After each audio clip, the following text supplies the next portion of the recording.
Hey, is anybody in here? You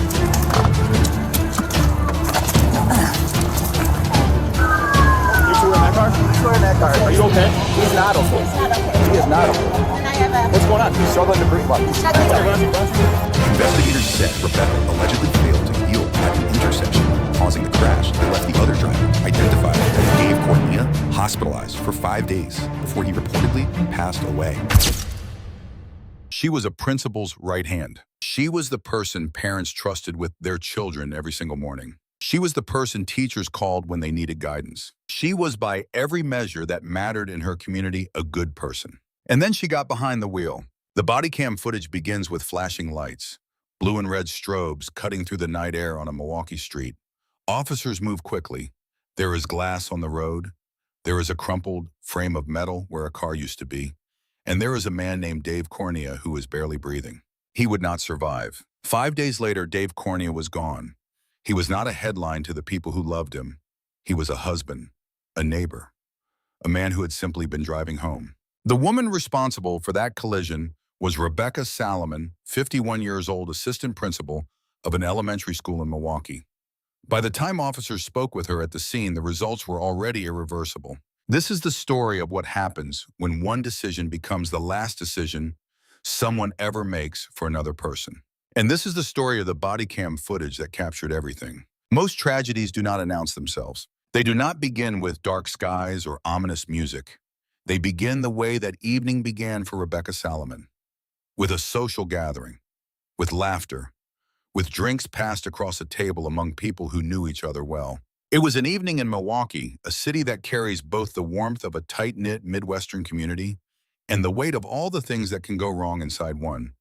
The streets that night were wet, not flooding, not dangerous in any extraordinary way.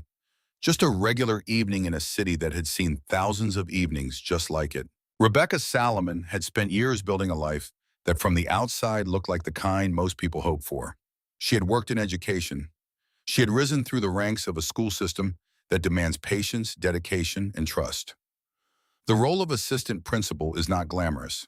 It is the job of the person who handles the things the principal cannot, who stays late when everyone else has gone home, who is present for the difficult conversations between parents and staff. She was not a stranger to responsibility. She understood consequences. It was her job to teach consequences to children. That evening, she was not thinking about consequences. She was at a gathering. The details of what was consumed and in what amount would later become part of a legal record. What matters here is the simple truth Rebecca Salomon drank that night. She drank enough that her blood alcohol content would later be measured far above the legal limit. And when the evening ended, she did not call a ride. She did not ask a friend for help. She walked to her car. She put the key in the ignition, and she drove. A few miles away, Dave Cornea was also having an ordinary night. He was in his car. He was doing what millions of people do every single day. He was driving home. He was following the rules of the road, the unspoken agreement that every driver enters into the moment they take the wheel. The agreement that says, I will control my vehicle. I will pay attention. I will not put your life at risk. Dave Cornea was holding up his end of that agreement. Rebecca Salomon was about to break hers. There is always a moment. Investigators and behavioral experts who study alcohol-related accidents will tell you the same thing. There is always a moment before the crash where the outcome could have been different.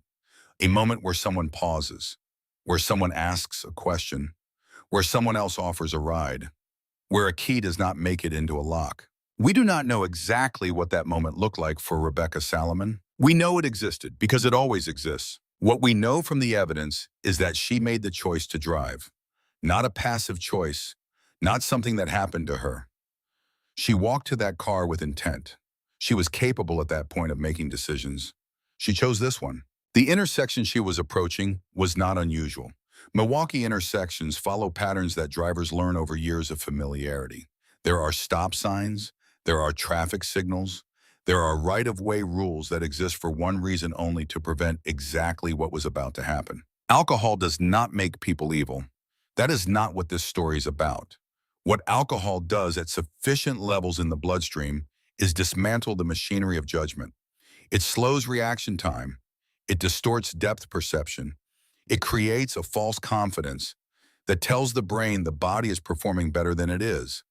A driver with a blood alcohol level well above the legal limit is not the same driver who left the parking lot sober. The body is behind the wheel, but the processing systems that make driving safe have been compromised. Rebecca Salomon did not stop. At the intersection, she failed to yield. She did not stop. She did not slow down in a way that would have allowed her to see what was coming.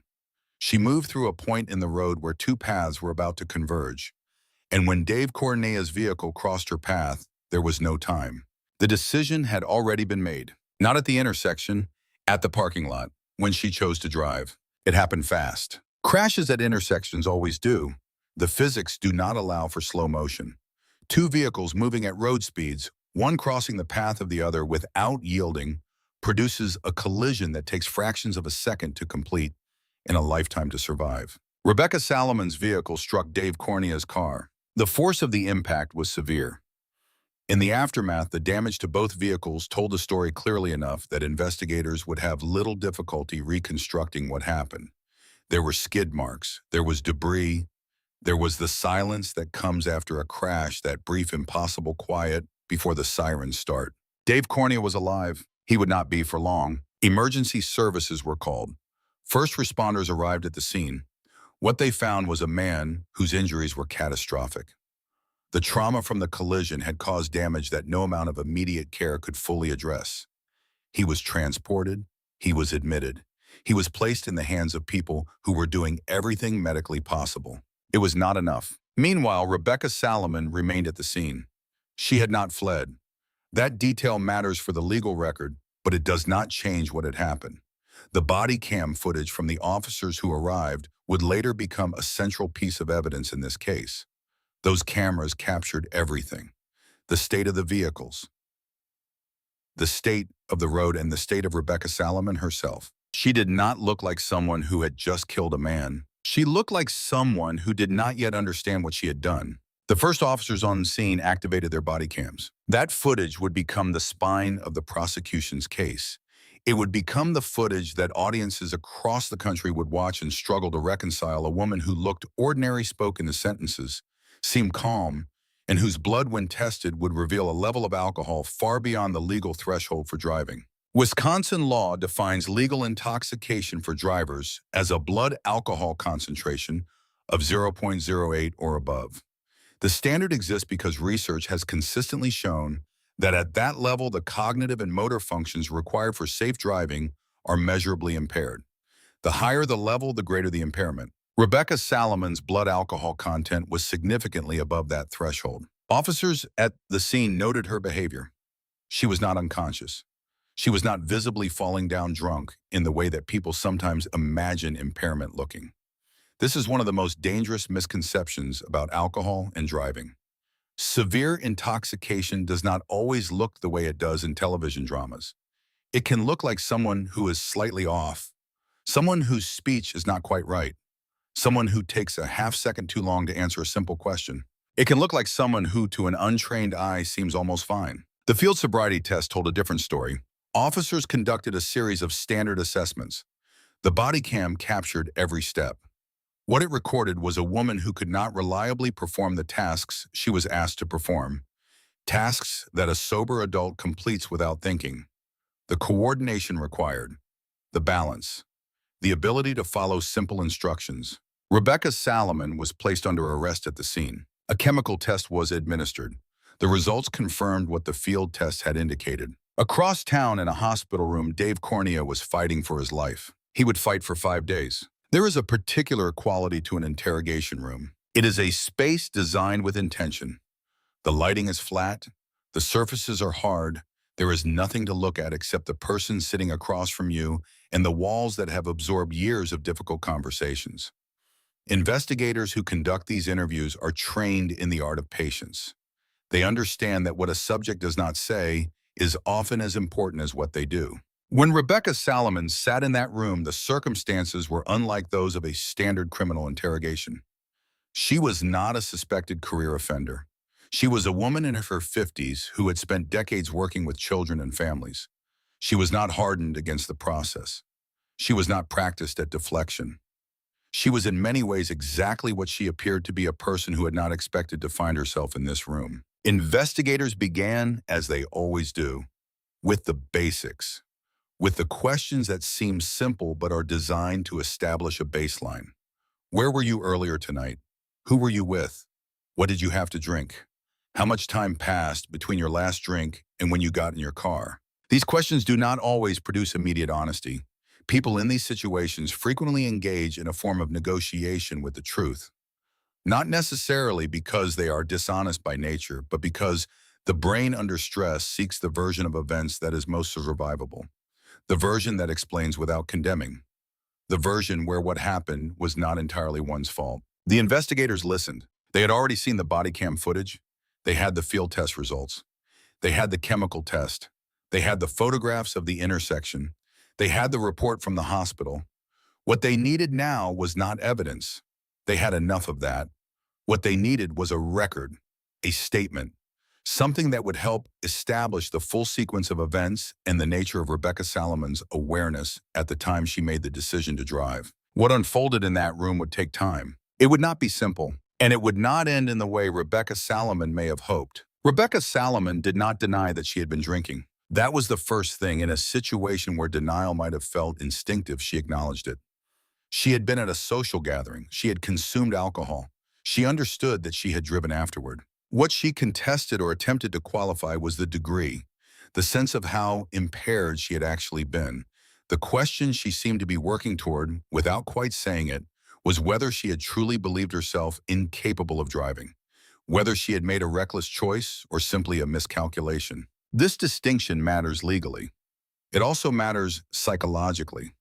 The difference between someone who knows they are too impaired and drives anyway and someone who misjudges their own impairment is a distinction that courts and juries weigh carefully.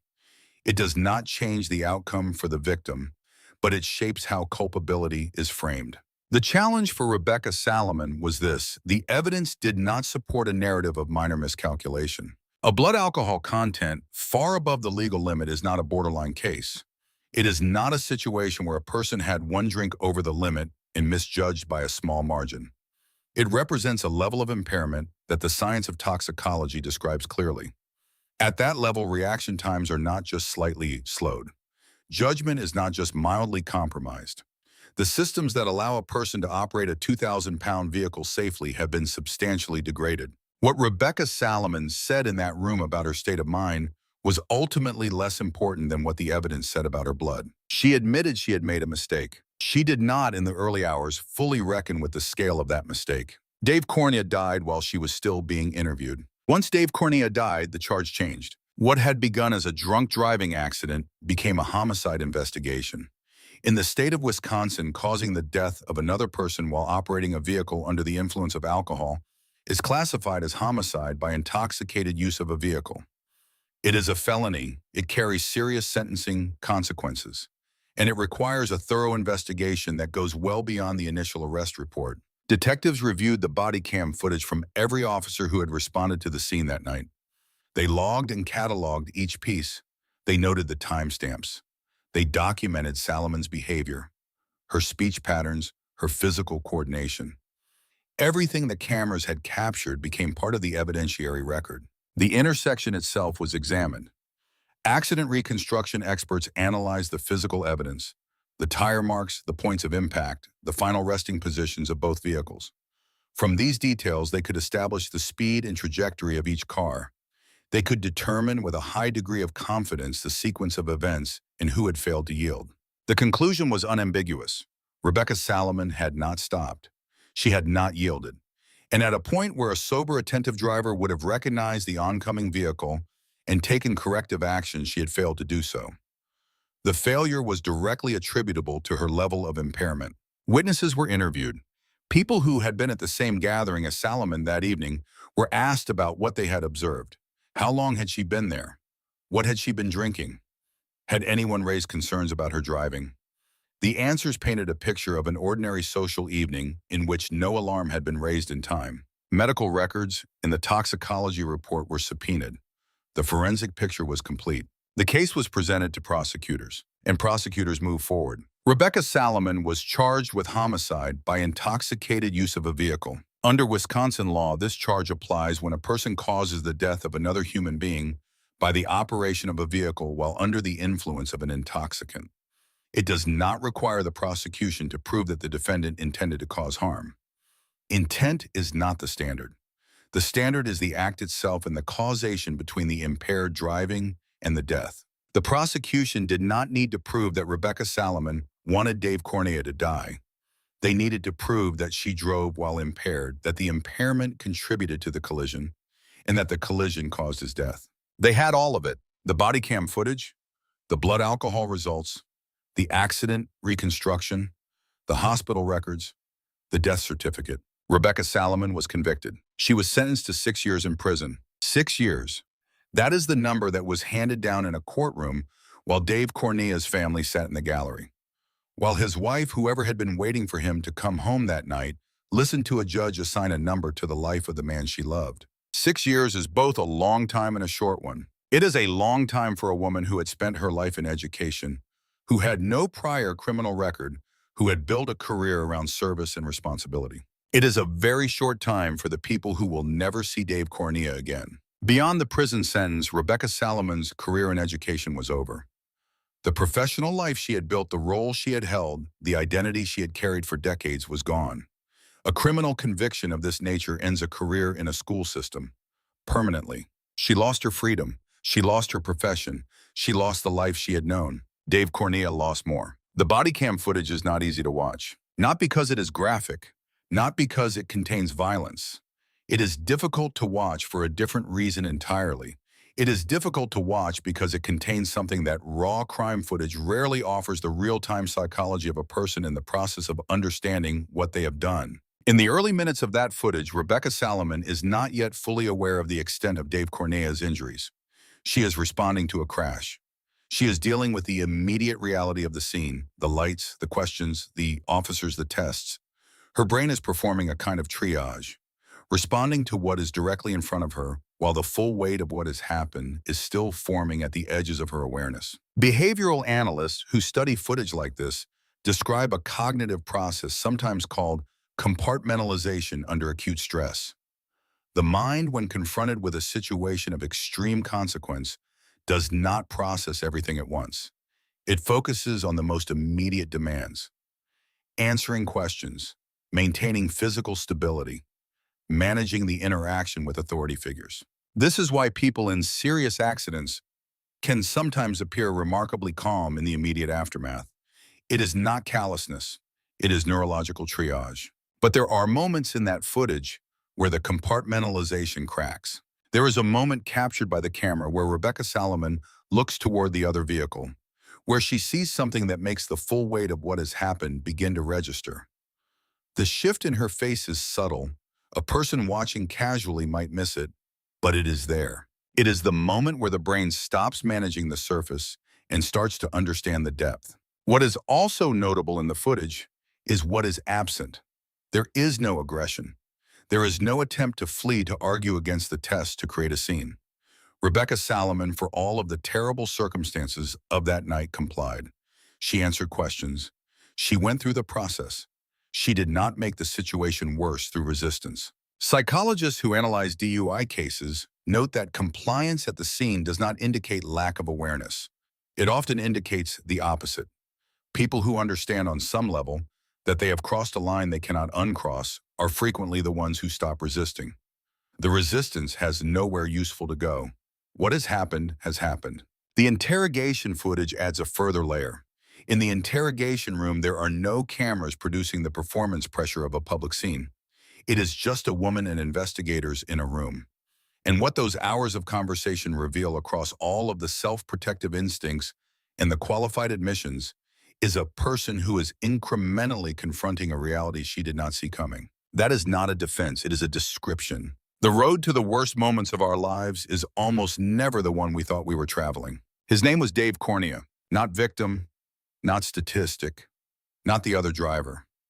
His name was Dave Cornea, and he was a person with a life that extended in every direction beyond the moment it ended. We do not know everything about Dave Cornea. This is not a biography. But what we know is this: he had people who loved him. He had a life that was ordinary in the most profound sense of that word.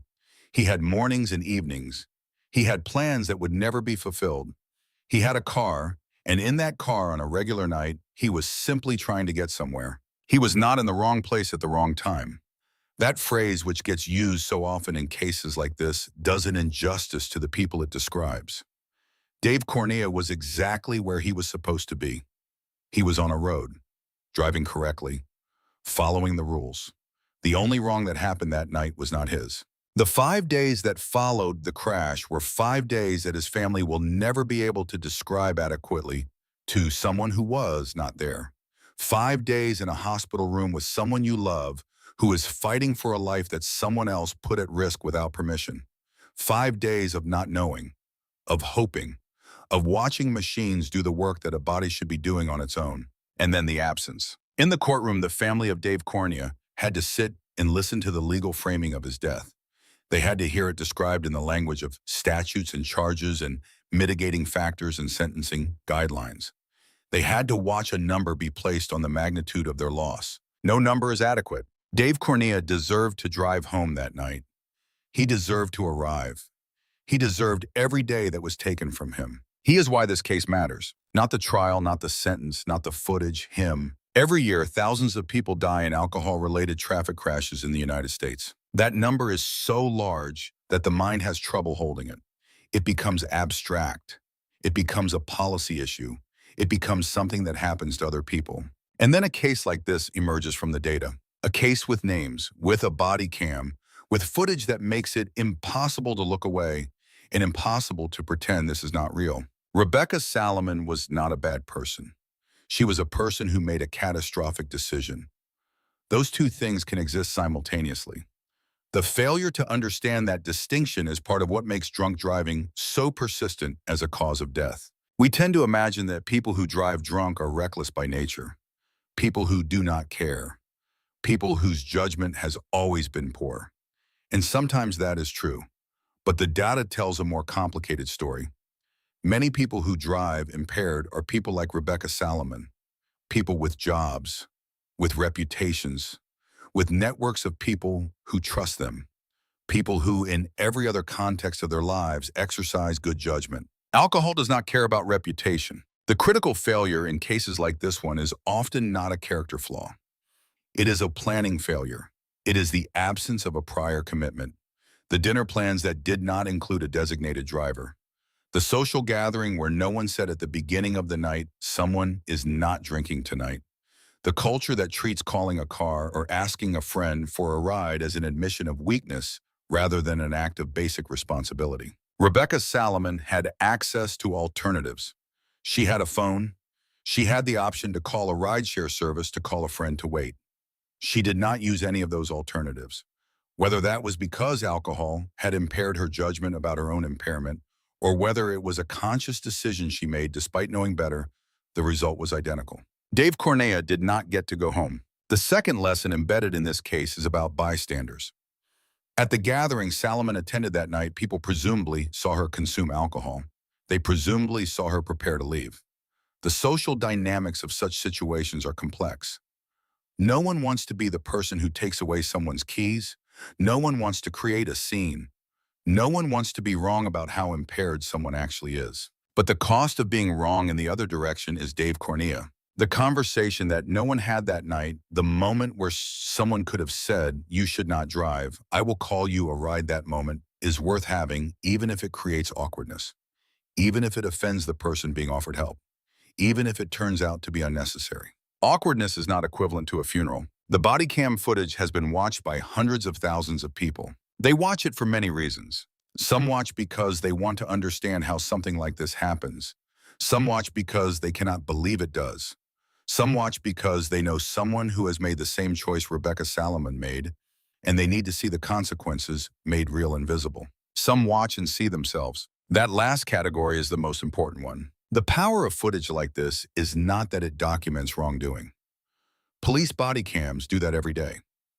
The power is that it makes visible the gap between how we see ourselves and what we are capable of in the moments we are not paying attention to ourselves. Rebecca Salomon saw herself as a responsible person.